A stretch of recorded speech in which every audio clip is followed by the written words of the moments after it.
All right. Sorry, that was technical difficulty. We didn't have all this worked out. We're doing a filming now because our hopes as we recertify, you'll be able to watch a video instead of attending class. That's what we're trying to do with a lot of the different recertifications. Unfortunately, not all of them will be like that. Admin and logistics, and I think there's one more, feeding, you will have to still come to class. So we're going to take some video tonight, and we're going to do some more at the next one. And hopefully by next year we'll have something that people can watch online. How often do you have to recertify? Every 3 years. And you'll when you get your badge, it'll have a date on the back, and it'll tell you when it's due by the back, and you just go online. My name is Bill Evangelist. I'm the Region 4 Blue Hat Coordinator, and I've been teaching assessment for the last 3 regions. This was new to me, but I've enjoyed it. This is my last region. I'm not going with 7 and 9. And Lee Beck is part of the assessment team as well. He's going to be doing a little video recording, and you're going to hear Lee's voiceover on a video we've just compiled that you'll see tomorrow. It may also be part of the recertification. They're still trying to decide how they want to do that.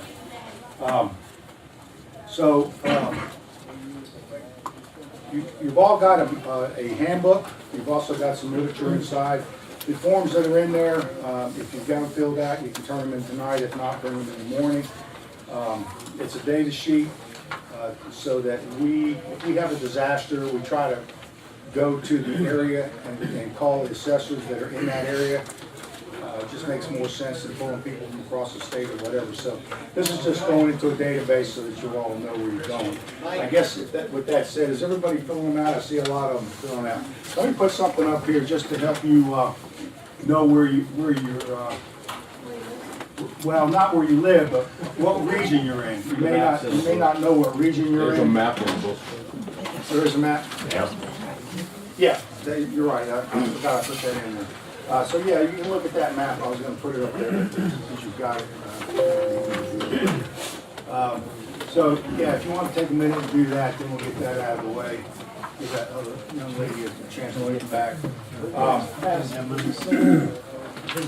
can send them to the end if you want. You can really pick those up. I can pick them up. The handbook, what I'd like for you all to do, and I know you're not going to have a lot of time tonight, but you will have some, and it's not that long. You get a chance to look at them when you get back to wherever you're going tonight. You're going to be here or you're going home. So that in the morning, that'll probably be one of the first things we're going to do is kind of answer any questions, clear up anything. You're going to see a lot of the same material tonight in a PowerPoint. We've been showing a PowerPoint on the handbook, this, and then a video, and it was kind of repetitive, which in some cases is not a bad thing because some of the stuff we're going to tell you, it's good to hear more than once. But so if you get a chance, try to look at your handbook or maybe early in the morning. So we'll kind of go over that in the morning. There's some stuff in there, some handouts in there. Because this course for the first time is not an advanced course, that means that you didn't have to take another course to come into this course. In the past, you've had to take basic recovery in order to take an advanced course. There are no more advanced courses. You can take admin, you can take assessment, you can go into feeding, you can do a lot of things now without a requirement. But that said, there wasn't a checklist in the new handbook. So if you've never been out or deployed, it's to help you know what you need to take with you. First aid kit, just work boots. So that's going to be included there too, and the new handbook's will be included. Hello there. Hey there. I understand there are a few people that weren't on. Yeah, raise your hand if you weren't on my roster. I got you. I don't know if I would get a revised. We figured out one. If you'll just write Anthony's name on your list, Tony, and then tell me your name real quick. Dobby Wallace. Dobby Wallace, D-O-B-B Wallace. Thank you for doing that. Sorry for the interruption. Okay. I'm gonna check you in right now. Is Will Stoneham in here yet? I haven't seen him. He's from my church. He's got to get his picture redone. When he comes in, just let me know. And, I'm sure he'll be in soon. Okay.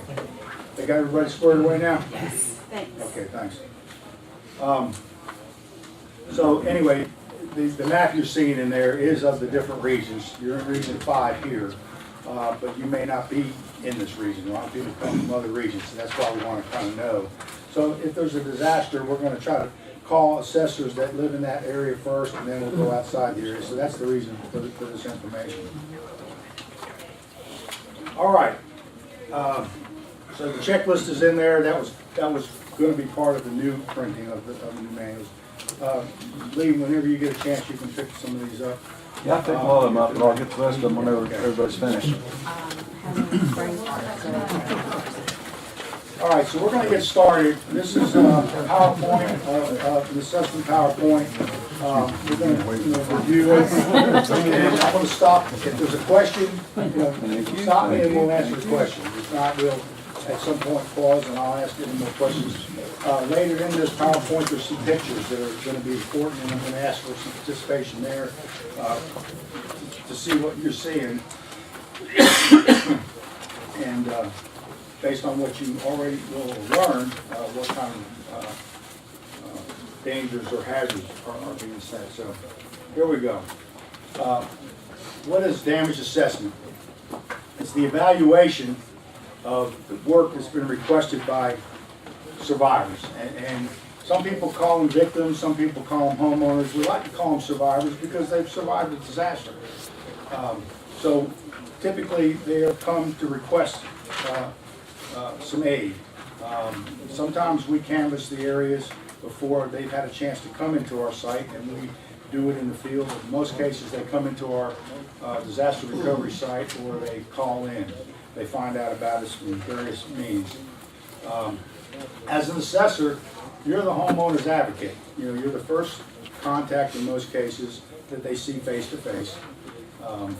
And so you're the eyes and ears of the operations chief and the crews and the chaplains. So we're out there. They may have talked to somebody on the phone, or they may have come into the disaster recovery site, but you're the first ones out there, and they want to talk and tell you what they've experienced, and a lot of times you'll learn about things that you may not see from the homeowner. So why do we do assessments? Well, we're trying to save time. We want that contact with the homeowner. We're trying to eliminate volunteer frustration, and what that means is we've got all of us that volunteer at one time or another. We get to the site, we're ready to go. A lot of times, they haven't got anything for us because we're waiting for assessors to come back and give us a report. And nobody likes to sit on their hands. We're ready to go. So this whole process is to try to get more streamlined so that as soon as we get an assessment done, we've got a team ready to go. And you're going to see some technology tomorrow that's going to help make that even faster. We're also instrumental in assigning the proper team. We'll talk more about that. And then assigning proper tools. Who qualifies? Anyone who asks. We don't discriminate about anybody that needs our help. This is a ministry, not a work detail. We've been sent to minister. They're all God's people, rich, poor, young, and old. So it doesn't matter their economic state. If they need our help, we're going to try to help them in any way we can. And our hope is to lead people to Christ. I mean, that's what our primary job is, to lead people to Christ. And in the same hand, help them with their rebuild or their disaster recovery. And again, we are a ministry.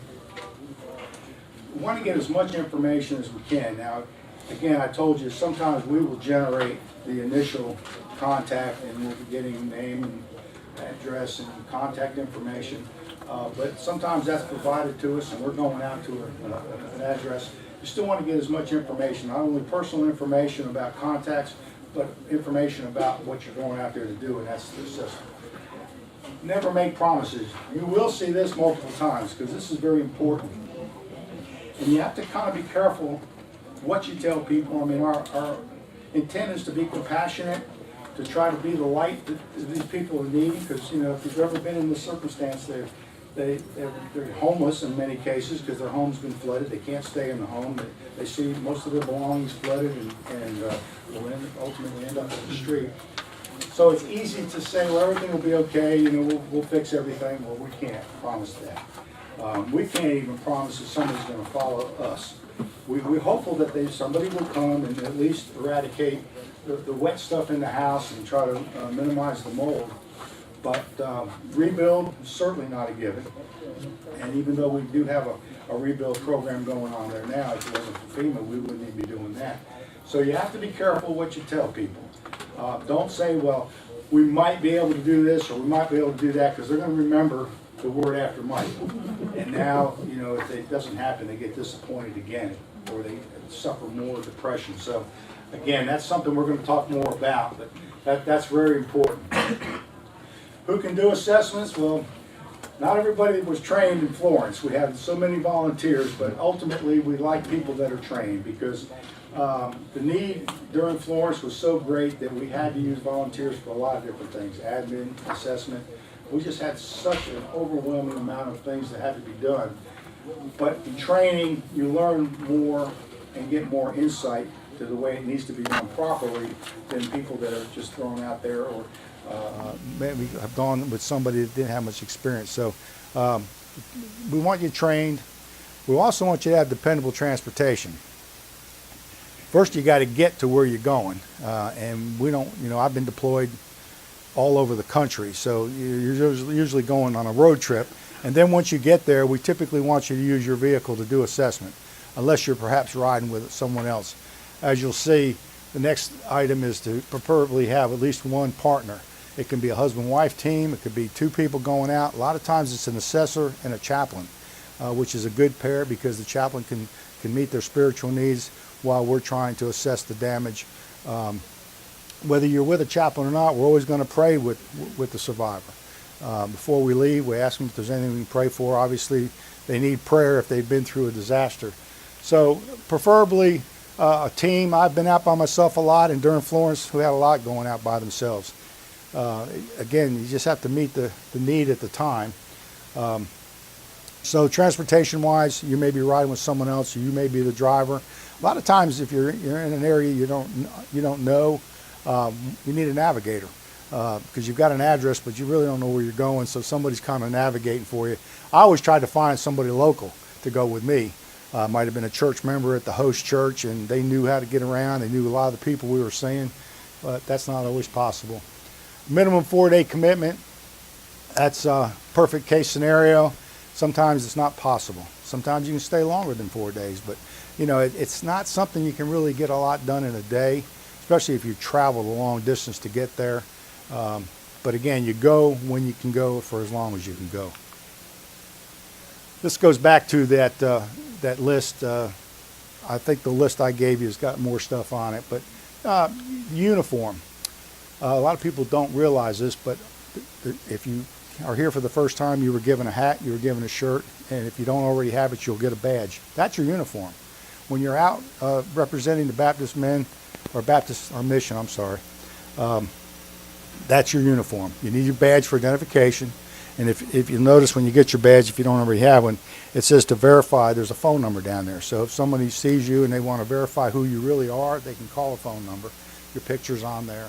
The yellow shirts and hats are synonymous with our mission. You see a lot of yellow shirts and hats during Florence. They were on the news all the time. So people see it, they know who we are, and they recognize what we do. Clipboard and forms, you're going to be writing a lot in some cases.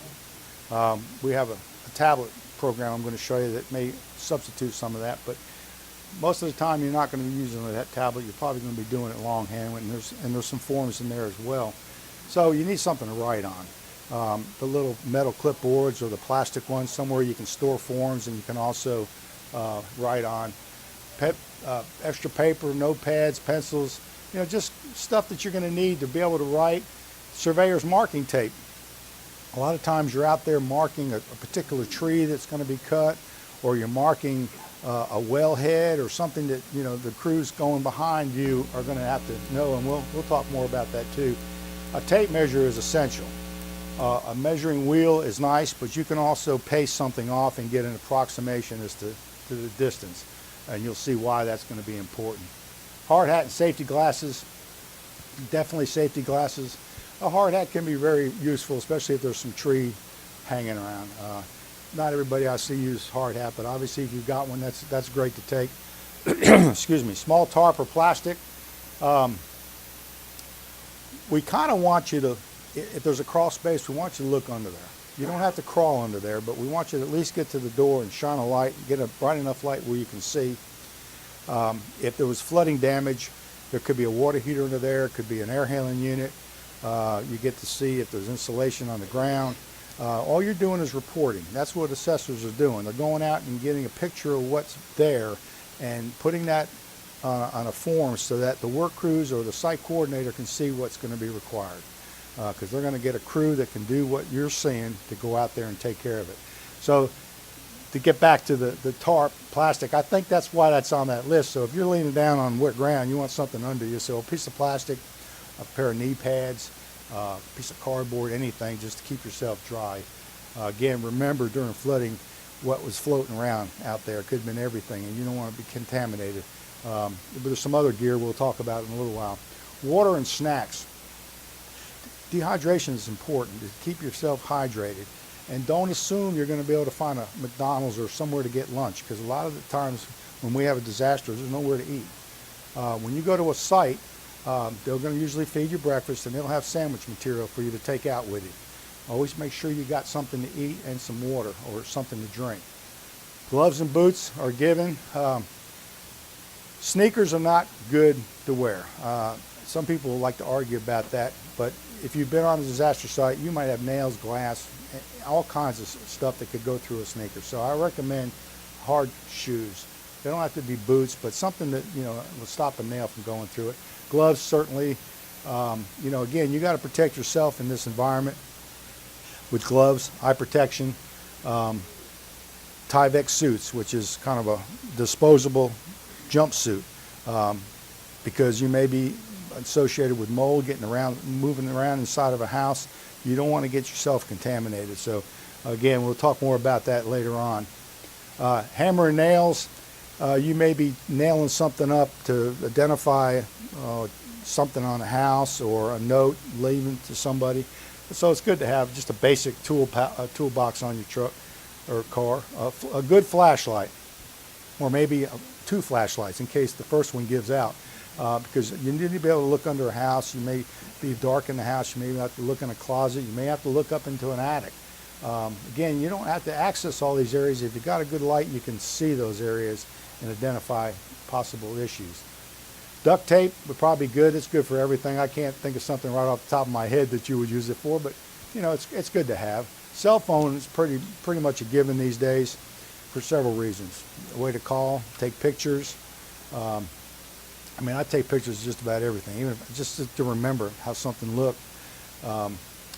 Obviously, to be able to have communications. Again, that's something that is not always working, depending on the area and how bad it was devastated. You may not have a good cell phone connection.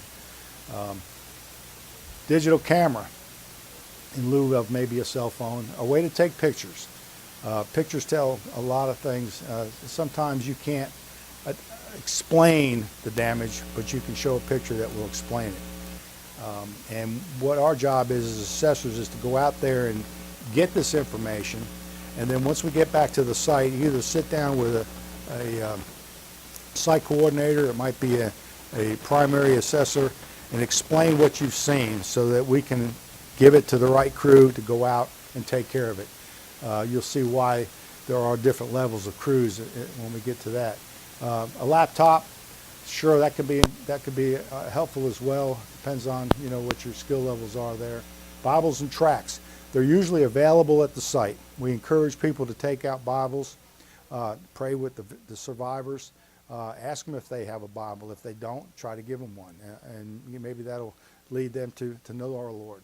Because a lot of people that you're going to see out there don't know our Lord, and our job again is to share the love of Christ. Hygiene items, most people are going to have those with them. GPS and maps.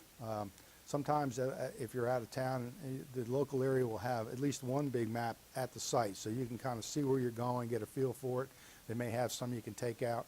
Most of us have phones with maps or GPS on them, or Garmin or something like that. If you're in an area you don't know, you really got to have some way to figure out where you're going and how to get there. And then there's obstacles that go along with that, and we'll talk about that in a minute. Obviously, you're going to be sent to areas that are affected by damage. If you're at the area early, before the infrastructure has gotten there and people have gotten the word, you may be going out to an area that was known to be flooded, and usually we're notified by the local EMS or fire departments or police. So we'll just kind of go out to that area, and you'll know, it'll be obvious where the damage is, and sometimes we just go down the street and we see a house with a lot of damage, we might go to the door and see if they need our help, and we may generate the request in the field.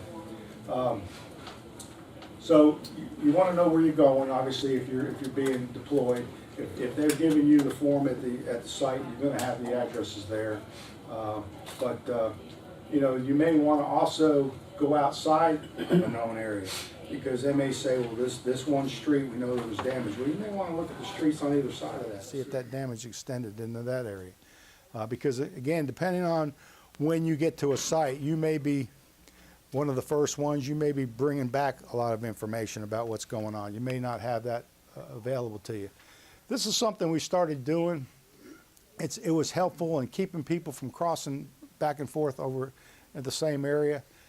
This will usually be coordinated by the site coordinator using a grid system, so that they send you out. They say, we want you to stay in area 1 and 2, and another team in 3 and 4, and vice versa, so that you're not going in each out of territory and crossing over and wasting time. The whole idea is to try to make this process efficient, so that we don't waste our time, waste our resources, our gas, and to avoid volunteers from waiting and being able to get out.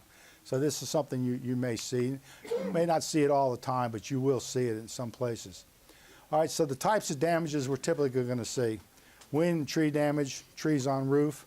They may be in the yard. They may be blocking the driveway. They may be laying on power lines. It could be all kinds of things. Holes in the roof where a tree's gone through it, so that it needs tarp on a roof.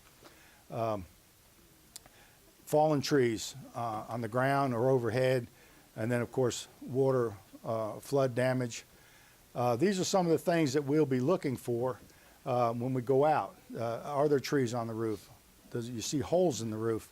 Are there fallen trees that are in jeopardy, or are they already on the ground? Are they on power lines? And then for flood damage, if water got in the house and it got upholstered furniture, bedding and whatnot, lower cabinets, it's going to have to come out. We'll talk more about that later, but that's the removing contents part. We usually do that for the homeowner unless they're willing to do it themselves. Yes, ma'am. So when you're looking at the damage from trees or whatever damage is in the house, and you can take pictures, I'm assuming at some point you're uploading those pictures? Yes, yes. Yeah, once you... Specific site to do that? Right. Well, that's why it's important to have your cameras, your cell phones. When I show you the tablet tomorrow, there'll be some more options for you there too. You don't have to take pictures if you can describe the damage well enough, but sometimes a picture also will help a team that may be going out to see whether their skill levels will let them take care of that. You know, tree, and we'll talk about some different tree situations. But yeah, take pictures if you can. When you get back to the site, that'll be an opportunity to download them, perhaps print them, because a lot of times it's good to take that picture with a work order, an assessment sheet, and give it to the crew that's going out and taking care of the damage. Did I see another question? Okay, what do you mean by tarp damage? All right, if you got a tree that's hit a roof and it's punched a hole in it, now the roof is allowing water to get in the house. We want to try to eliminate that. Stop the moisture from getting in the house. So we'll put tarps over the roof. You haven't been through basic recovery. No, Okay. I've been on site, but I didn't know what tarp damage.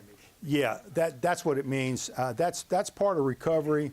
And during Florence or during a lot of hurricanes or tornadoes, you'll see a lot of blue tarps on roofs. Yeah. They're different colors, but blue seems to be predominant. What we're doing is we're covering the holes, and so that we at least stopping more moisture from getting in the house. So that's what that means. But the flood damage, typically you have to remove contents. Then we have to remove the things that are wet. Could be walls, insulation, floors. And then the last thing says spray with shockwave. That's our treatment to stop mold. So if water's gotten into a structure, if it hasn't already started, it will start molding. It just takes some time. Once we expose the walls, we spray it with shockwave. If the crawl space has been damaged, we mist it underneath. We don't go around and spray by hand, but we have a machine that'll spray it. And we'll talk more about that as well. This is kind of an overview, and then we'll get more specific into a lot of this stuff. All right, so what we do at the site, first thing you want to do is introduce yourself. Tell them who you are, what you're here for. Make sure you got your uniform and your badge. And then invite the resident to share. And that's what I said, that a lot of times they will give you information you may or may not know. If they got leaking in the house and it's a nice, bright, sunny day, you're not probably going to see that. That's the information that they can help you with, and sometimes can lead you to an area that is starting to leak. So listen to them and try to comfort them at the same time. And a lot of times you're the first contact. These people are hurting, and they've had nobody to really talk to and share. And you know, that's part of the healing process, and we're there to try to help with that. Yes, sir. On that topic, do you ever enter the residence, or is that a no-no to go inside? Well, you're going to have to go in to evaluate the damage. Obviously, we have to be able to go in with it open, and we prefer that the survivor is there to show us. Like I said, you know, we may not see everything that's wrong with that house, and sometimes it's good to have that person there, and most of the time they have to let us in. Sometimes the houses are left wide open, but in most cases they are secure. There are people worried about their belongings. They a lot of times don't realize how much stuff is going to have to leave. They really have never been through this before, and it's a devastating effect. That's why we have to be that light. We have to give them hope without misleading them, to let them know that, you know, God's got this, and that, you know, He loves us, and He'll get us through this. So listen to what they say, because it's important. Explain what we do. That's what I said, that you got to be careful what you say. Don't promise things that we may not be able to provide. We're going to come and we're going to remove their contents. And if their walls got flooded, we're going to remove walls, and we're going to remove insulation. If the flooring gets wet. Can you repeat the questions? One lady's back here. Oh, yeah. Of explaining what we're going to do. I'm on the third bullet point. So, because they don't know. I mean, we assume everybody knows what people in yellow do, and they don't. Again, they've been through a traumatic experience, so, you know, we have to, don't assume that they know what we're doing or who we are. That's why we have to explain who we are and explain what we do. And so we're going to explain more of the wet contents removal. You're going to see a video tomorrow that will show a little bit more of that in detail. But so we're going to try to eradicate wet stuff in the house and mold. Okay, we're not going to say we're going to come back and rebuild, and that's going to be the question they're going to ask. If you tear all this stuff out of my house, are you going to come back and fix it? Well, we might, but you're not going to say that, because we can't promise that. In fact, as an